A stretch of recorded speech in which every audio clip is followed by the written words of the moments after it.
What is going on today, you beautiful boys and girls? Hope you're having the most blessed day of your life.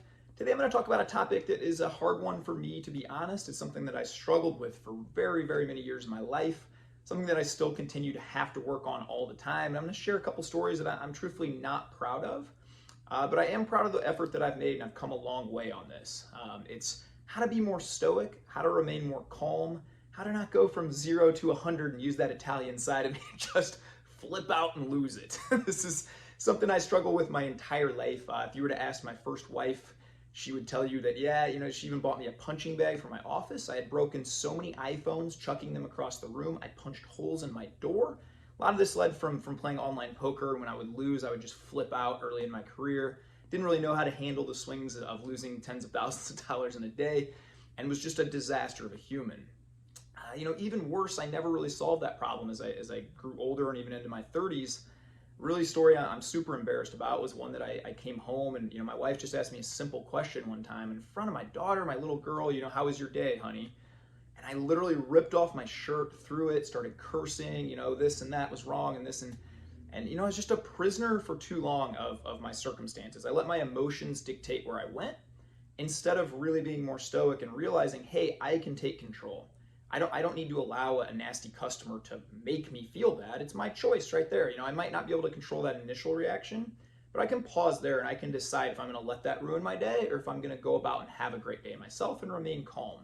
So, this isn't something I even really thought about until pretty recently. My wife just told me, and I'll put the tweet up here.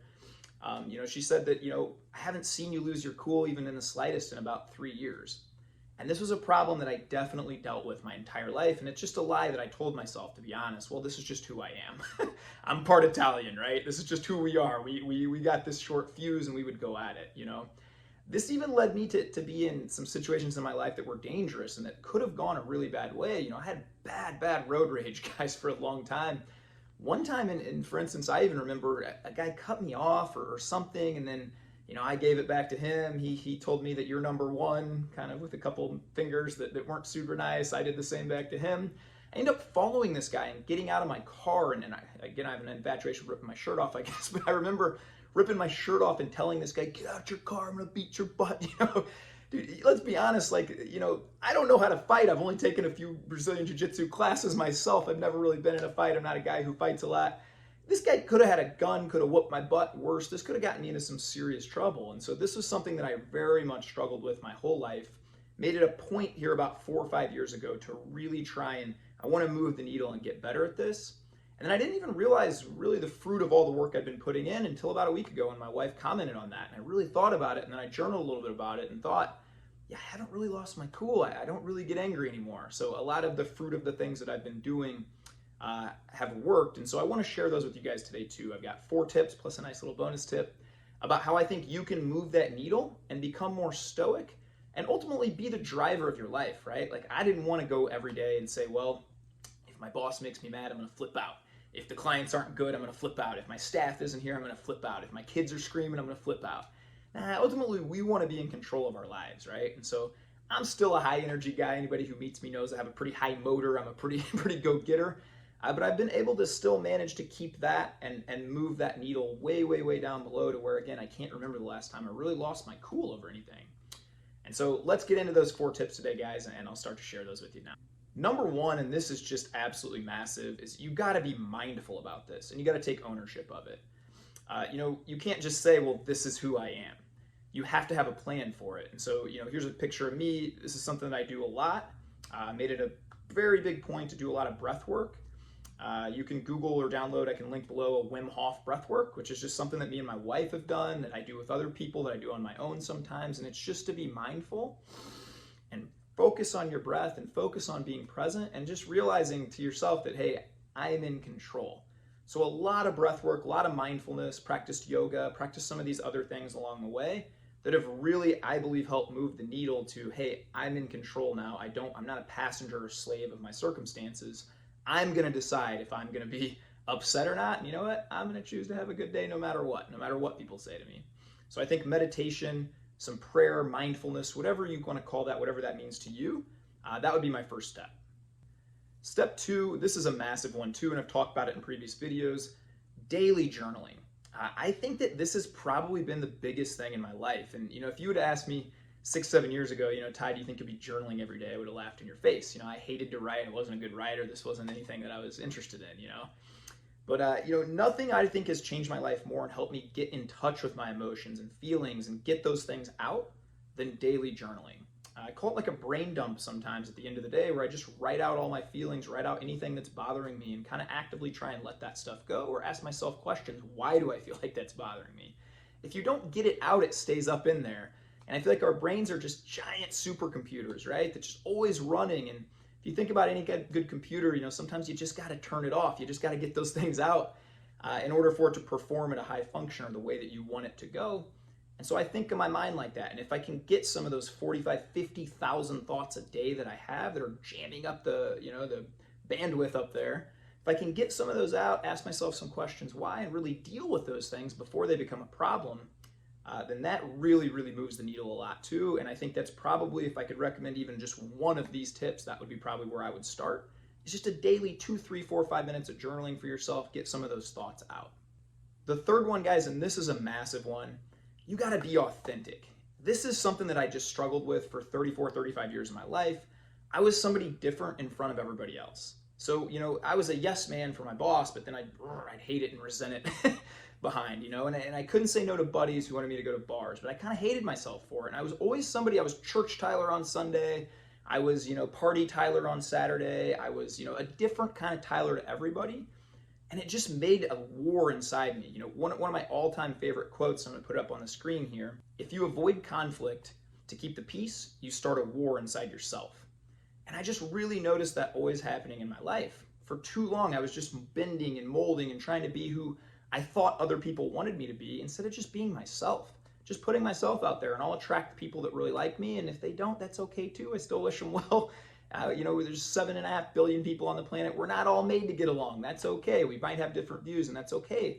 But I think you got to get to a spot with yourself where you realize, I'm just okay with me. I'm going to be myself in front of everybody. I'm not going to create this sort of conflict within, this stuff that just builds up and builds up and builds up. And I used to say I could just kind of feel it in my neck at some point. That's stress, And I think that was because I was constantly bending myself to try and be who my wife wanted me to be, then be who my parents wanted me to be, and then be who my boss wanted me to be, then be who the preacher wanted me to be. And instead of just being myself and owning it in every situation, I think that's really helped move the needle a lot. And I can just be myself now. I don't have to worry about if other people like me or not. There's some wisdom as you age with that. And I'm about to hit, 39. And just to say, if they don't like me, that's a them problem. I'm not going to think about it anymore. And I think you got to get to a spot in your life where you really like yourself a lot.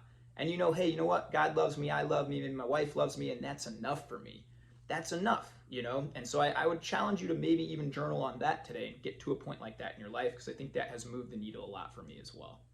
The fourth one, guys, and this one I'm just talking to fellow believers. I have a deep personal faith to talk about this a lot, but I also will meet you wherever you're at. And if you're not here in that part of your life where you say, hey, faith doesn't really mean anything to me, then you can kind of skip ahead for a minute or two here. I'm only talking to fellow Jesus people on this one.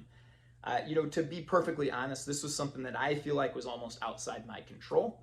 I did just have that massive rage problem, flipped out all the time, put myself into bad situations because of it. And if I'm truly honest, the journaling helps a lot, the meditating helps a lot, all these things help a lot. Jesus was the cheat code for me. I prayed about this a lot. I didn't just pray though, I took action, right? And so, it's one thing to just pray and say, God, heal me of this. Well, you got to move your feet too, right? And so I think it starts with the prayer if you're a Jesus person, a fellow person of faith, but then you also got to put the work in and do these other things too, because just simply praying about it is not a solution.